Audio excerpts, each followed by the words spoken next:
Fleshren, F-L-E-S-H-R-E-N, Deputy Commander with the Major Case Squad involving the death of Cole Wierciszewski that occurred on Monday evening, February 12th.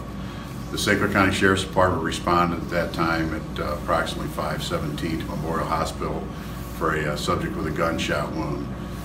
Shortly after that, the Major Case Squad was activated to investigate the death of this young man.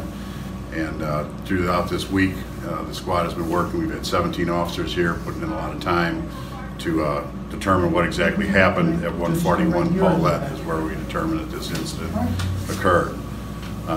Today, after we presented our case to the State's Attorney's Office, they have charged Jewel K. Smith of Fairview Heights, a 20-year-old young man, with involuntary manslaughter, and bond has been set at $100,000.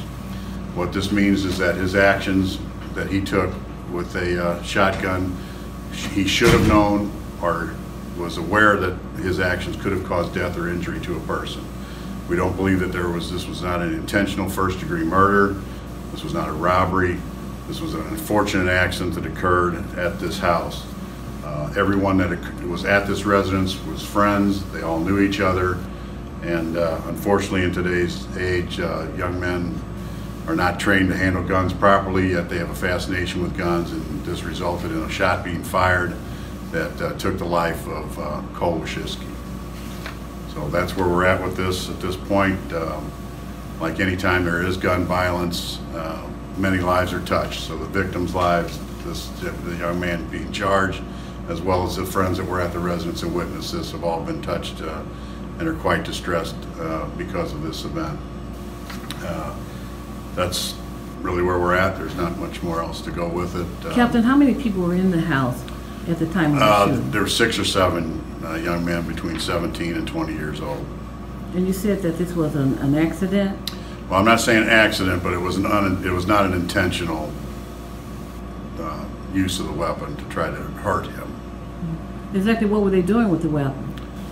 Apparently handling it, moving it around, manipulating it, yet unaware that it was loaded, or should have known it was loaded, and a shot was fired. So what kind of shotgun was it? A 20 gauge shotgun. What kind of action? I believe it's a pump action. And whose was it? It was the victim's gun, and it was in the victim's room at the time of this incident. Bought legally licensed, all that Yes. stuff?